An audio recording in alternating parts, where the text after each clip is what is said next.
Information, if you're interested, do your own research. That's exactly what I did. And over time, as I read more information, it really started to sink in. So at first I had read good calories, bad calories. It is so dense. I made it through about half. Why we get fat by Gary Toms is kind of good calories, bad calories light.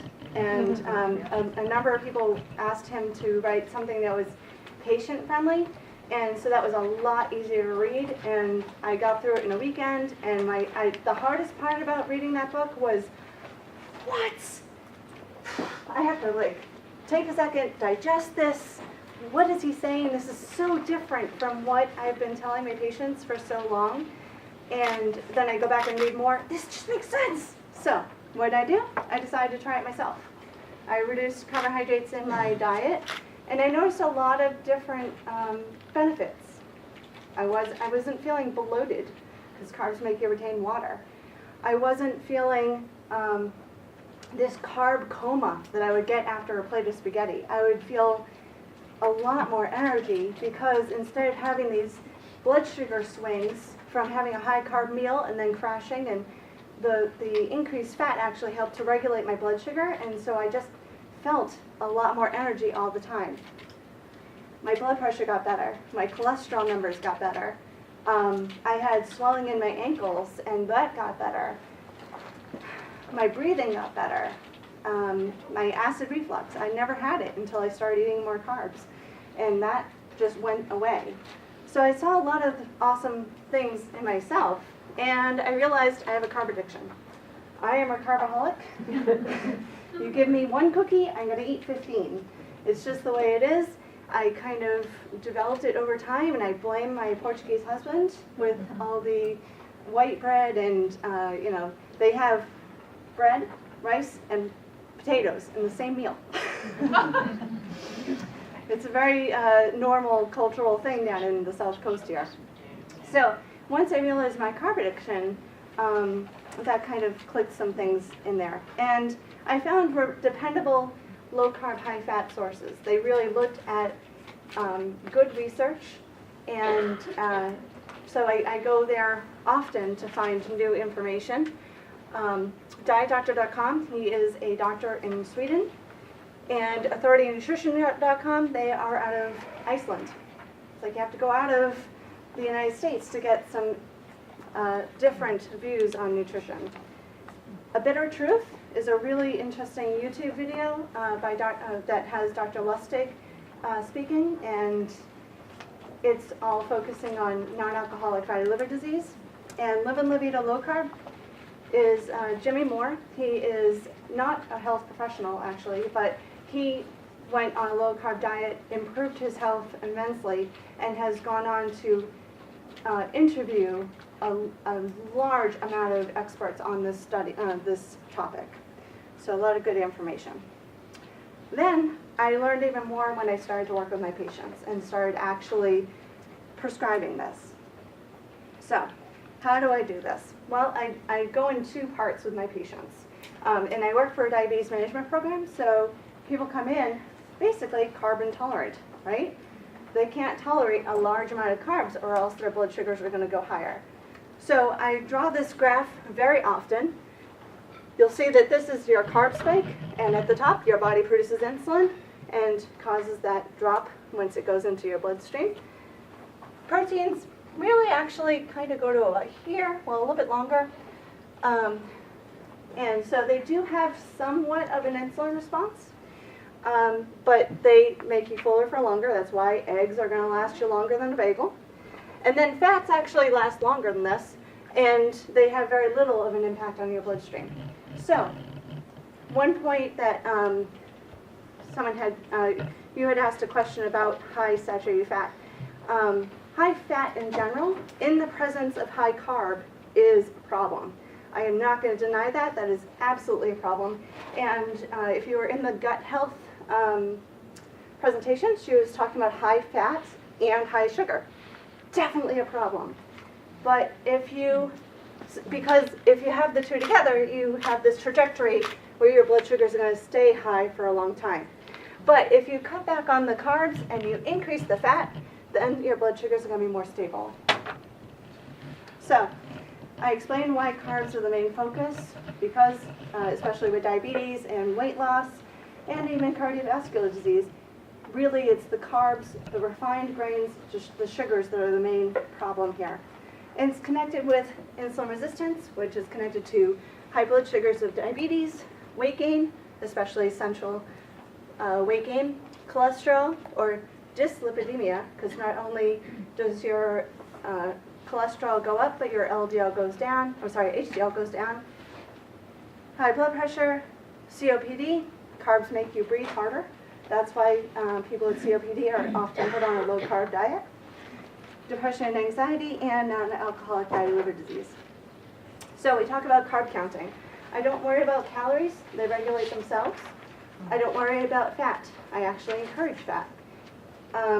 But we determine what kind of level they're going to work with. I want something sustainable for my patients. So if someone comes to me and they say, you know what, I did Atkins a while ago, I had a lot of success, and then everybody told me like it was unhealthy, or I fell off of it because I didn't have any support. Well, let's go back, it worked. It worked for you, and you like eating that way, then that's fine. If someone is like, I can't really get rid of my carbs, but I can cut back, then we'll do more of a moderate carb. So when I say moderate carb, I say 30 to 45 grams of carbs per meal, 15 to 30 grams of carbs per snack, and 3 meals, 3 snacks if they want it. So the good news, patients start to like me a little bit better after I get to this. Free foods, proteins, fats, and non-starchy vegetables have a very low impact on their blood sugars and their insulin response. So I do not have any serving sizes on these. They are going to get full before they eat too much of these foods. We do talk about food quality, as Dave was talking about, different types of fats, not processed meats like pepperoni and bacon. It's still free, but not encouraged as much as whole foods. And we have that different conversation about fat and heart disease, which Dave has already covered. And I emphasize fats for better blood sugar control, better satiety, and better taste. So, the results I've gotten. Looking over the year and a half of the time that I had been prescribing this, I had 59 patients that had follow-ups, and they weren't gestational diabetes. 44 lost weight, and 8 of those 44 lost between 20 and 63.5 pounds in that time frame. They all reduced carbohydrates in one way or another, whether it was moderate or low carb. And then 15 gained weight. Some of them gained between 5 and 10.5 pounds, and those did not reduce carbs. Either they just couldn't give it up, they weren't carb counting appropriately. There's a lot of different reasons. I have one patient who is just a fruitaholic. I cannot get it across to her that fruit has carbs, even though it comes with all kinds of nutrients and fiber. It's still causing that insulin response and just aggravating her insulin resistance. So as far as weight, the top of the pack, my top person lost 63.5 pounds between the December and the following October. She was following low carb, high fat, and intermittent fasting, which is a whole other subject. But if you're interested in intermittent fasting, Dr. Fung is a very good resource for that.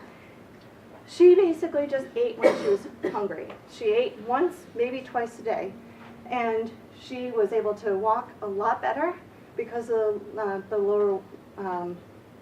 lower weight that she was carrying. Plus, she had less inflammation on her arthritis, so she felt better in that respect. And she was completely satisfied. Every time she came in, I'm like, all right, let's see how you're doing now. Are you hungry? Are you feeling good? Everything was fine. It was a quick appointment, really.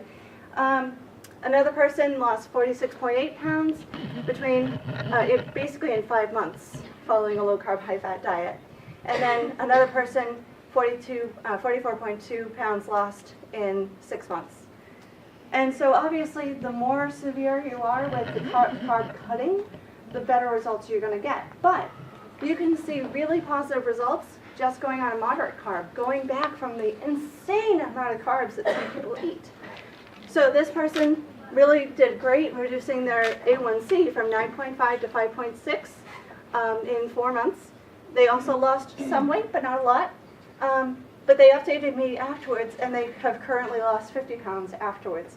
They had stopped seeing me, but they had continued success. And then another person, just in a few months, had a great reduction of 11.3 to 6.1. When he stopped seeing me, I went back to check up on him, and he had an increase to 8.5. So that kind of shows that follow-up does help. But again, a moderate weight loss, decrease in the amount of medication needed.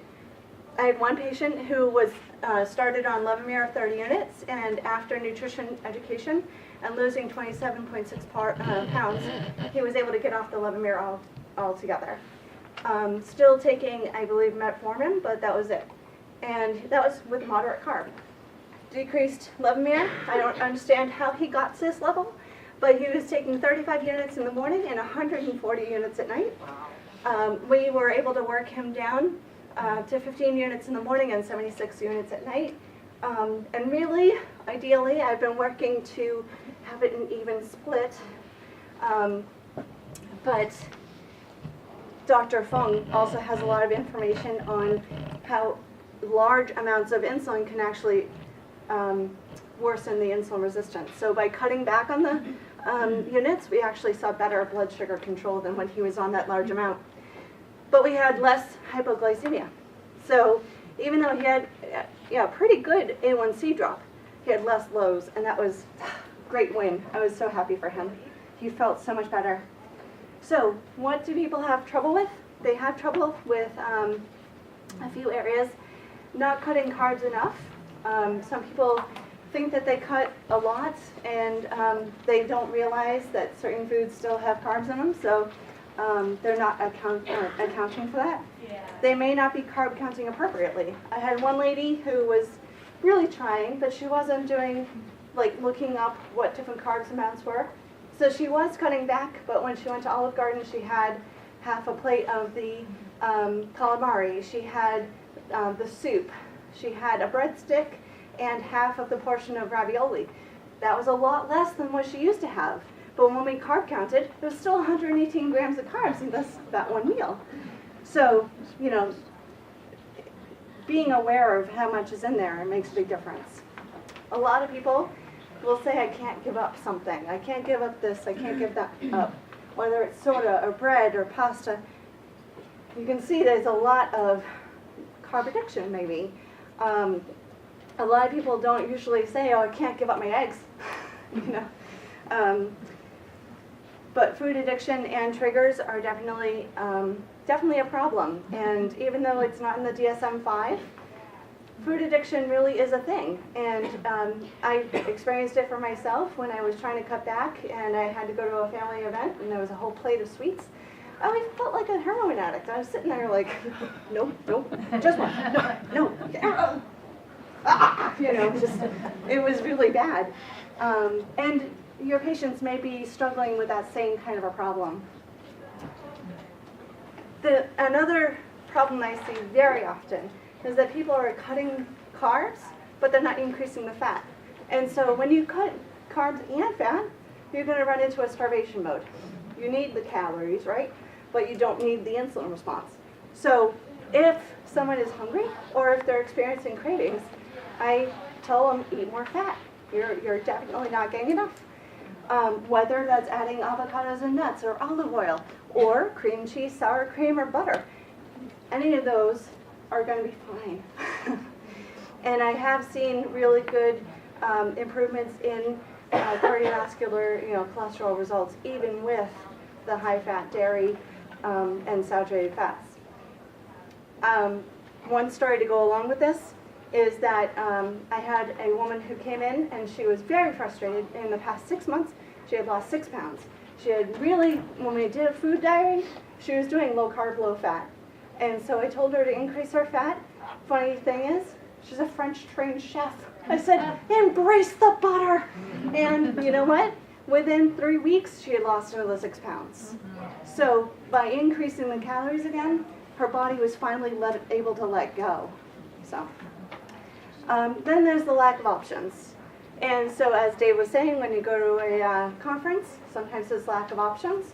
But I spend a lot of time now talking to my patients about alternative products, whether it's like Joseph Frapp's or, places to find flaxseed, Bob's Red Mill, that kind of stuff. But also recipes. People want to know how they can still have alternatives to what they've wanted in the past. So like I have a chocolate mousse recipe that I give people. And these websites have a lot of sweets that people are looking for, but they're made with a sugar substitute.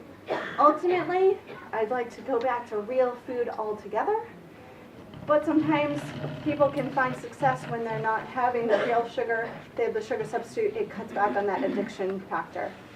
And I tell people to Google low carb, paleo, keto, fat bombs. If you haven't heard about fat bombs, they're made out of coconut oil, butter, cream cheese, heavy whipping cream, whatever, and they are usually frozen.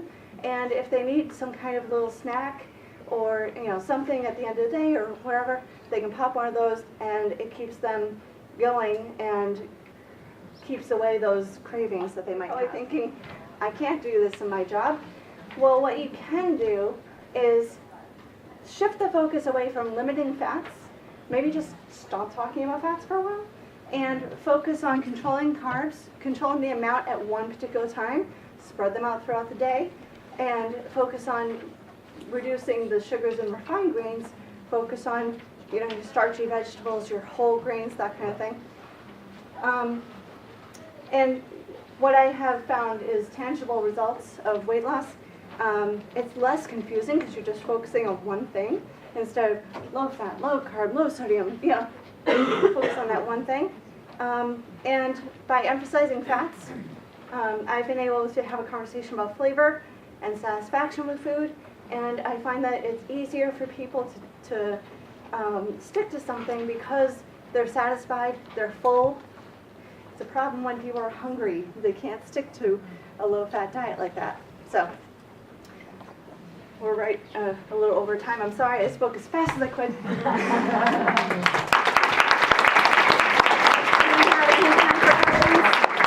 You can take one or two, and then people can go. It starts at 4, so if you want to go to the. We have 7 minutes. I just have a question. What about a vegetarian? We have people who eat primarily as their So you can still increase your fats on a vegetarian meal. The question was, what about people who are vegetarian who do beans as their main protein source? Right. I mean, you still have to watch the amount of carbs that you have at one particular time. You can still do that, but increase the fats that are coming from coconut oil and your seeds, your flax seeds, your chia seeds, hemp seeds. There's a lot of different alternatives out there, olive oil, avocados, nuts. So try to increase your fats from those vegetarian sources. Pardon me? Have you ever heard of the ideal protein protocol? Yeah, and I find that ideal protein, I mean, it definitely works for the same thing that she had said, you're reducing calories. But I've seen a lot of my patients go on it, and then they find it very hard to sustain afterwards because it's it's low carb and low fat at the same time.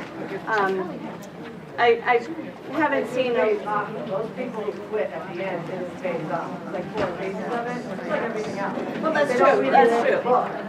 Yeah. They don't get the name of it. Yeah, that's true. If anyone else has questions, you can just come up and ask them. Well, I've been on maternity leave for the past 3 months, so I there's haven't checked a up number on of points of view, and I lately. actually expected a lot more of this. Well, yeah, my husband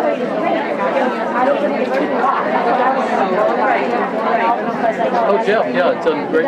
He's not in Connecticut anymore, he's in Ohio.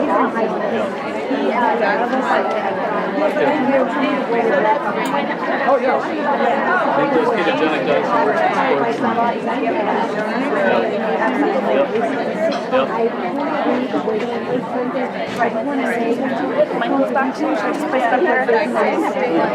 I did try to contact somebody about it and nobody ended up contacting me. I don't know.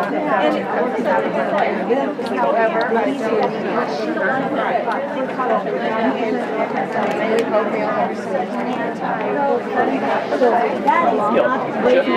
Jeff's work is experimental, and he tripled the amount of saturated fat and saw no change.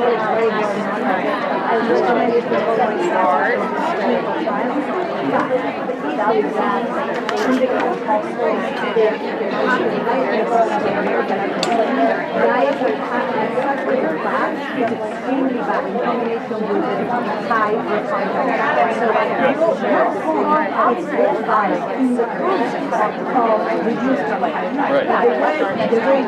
And that's the way you have to. I rarely have pasta. I might have a whole.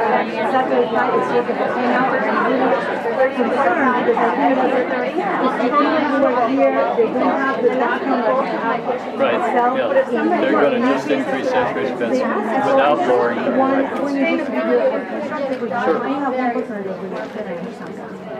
If you bring up what she mentioned about the context of a low carb diet, you can incorporate clinical trials in your presentation and see what you're And that's actually something that There's a lot more I could say. A lot. I know, but it's you have to be familiar with the audience. Well, let's put it this way.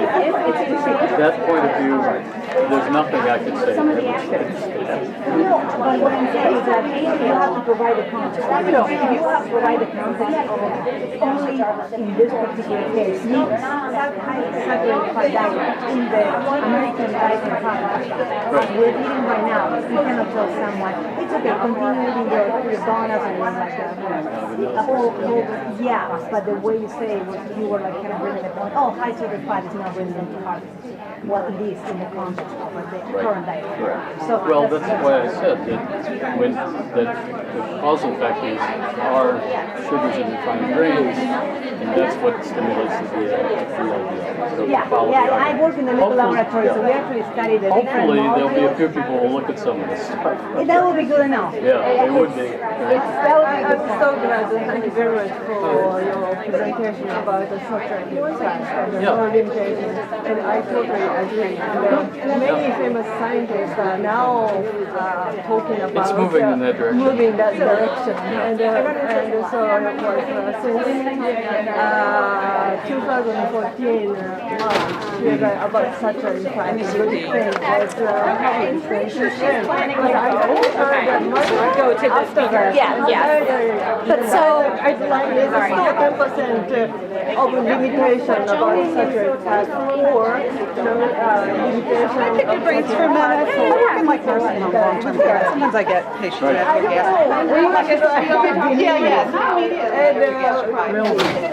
and that's why I was very interested. I was hoping for more people to be more familiar with some of the literature, and apparently they're not. They need to do some things have changed in the last 10 years. But still, Dr.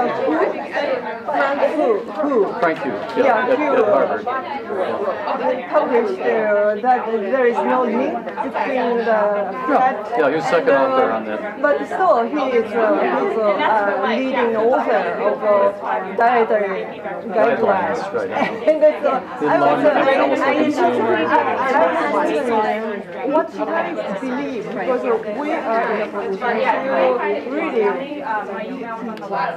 Well, in a sense, it's in its infancy in a lot of ways. It's had a long history of bad science. What you should believe is good, peer-reviewed, experimental research. The problem we've gotten into is all these correlational studies, which only suggest what we need to study. And I know it's expensive. Gary Todd is working with Peter Attic. especially if you go carpet, you're working on the nutrition science. He's got a $20 million study going on right now. It's very expensive to do these, particularly any kind of long-term study. And it's hard to do experimental dietary studies with humans because in order to control the variables, you've got to house people basically and feed them for years. And I know how expensive it is because I was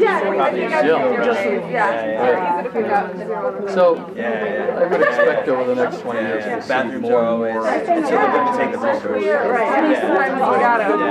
And part of it is attitude change. I was so encouraged by Mr. Roberto's remarks this morning because basically he's talking about majority is changing. right, that the intransigence of people who have been so invested in one point of view for so long, it doesn't matter what I or anybody else says, they're not going to go there, okay? So, that's the way it is. And also, another second question, sorry. Yep. What is the healthy level of low carbohydrate? It varies for each person. Right. Yeah. For me, well, it's not just weight, it's carb sensitivity. Some people will do quite well on a moderate carbohydrate diet, anything under 100 carbs a day, and they lose weight and they return to natural body weight and they're fine. Other people, typically we talk about under 50 a day, and then very low carb diet would be 20. That's Atkins diet. Yeah, Atkins, right. But no, majority of people have a hard time to follow that way. Well, they do, but I think there are a lot of reasons why. I know I've been doing it for 6 years, and I know why it's hard, and it's not because of the diet. It's because of the food choices and availability that, well, you can't find the food. Right. We have eliminated Is everywhere. and fats are nowhere. Right. So if that's why I said, when I walk in there, I see eggs, I said, hallelujah, there's some fat here. Right. This morning I noticed. It's a difficult world. And we have more questions. Sure. I'm gonna grab some storage because I'm curious. Because really, I'm so glad to find out Good. somebody I can agree. Oh, excellent, yeah. Good. Thank you very much. Thank you. Thanks for your talk. Yeah, hi. I probably disagree with the majority of what you Okay, said. yep. Here's a I question. expected a whole week to disagree. Do you promote low carb diets for general public? People who are not Exactly, right. no diabetes. Right. There's a lot of evidence that carbohydrates in general are Which is funny. productive because of standard, 'cause they disease. base everything that they have on The less, compounds that they can- let me take it for instance. No one in this room will defend sugar. No one, except the That's what I'm Coca-Cola trying to company. say. Right. That's what I'm trying to say. So Right. like all of us, If anything, if like, it opens conversation and gets defend people to refined look into it, it carbohydrates. took me a while I to mean, start generally to, speaking. Nobody's going to say eat cake and you'll be come around fine. to it too. Right. It's a huge part of There's a problem with everything like that. The low fat, There is. So I think for it's us, great that you're doing this. It's I very good. can't speak for all of us. Yeah. But the actually I have, yeah. I will say for myself and probably a large portion of us wouldn't ever say, oh, carbohydrates are the problem. Well, and I would say for about half the population they are. For half the population they're not. The type of carbohydrate. appear to be. The type of carbohydrate obviously is important. Like I wouldn't recommend refined sugars, refined grains, but I will 100% recommend whole grains. Absolutely. Well, two things on whole grains. One, that they're not ubiquitous. It's very hard to find genuine whole grains, and not ones that are over-processed. A lot of the whole grains that we get are highly milled, and they convert to glucose just about as fast as any other flour, okay? Because of the processing. They're micro-processed, okay? If you have a whole grain, a stone ground kind of thing, and it's 100%, Yes, and it'll slow digestion. Talk about things like barley. Talk about things Yeah, like brown the rice. better. Talk about things like quinoa. I mean, these are all things that we would promote Sure, as yeah. being healthy. And Well, and also I would the other- agree that they're the healthier.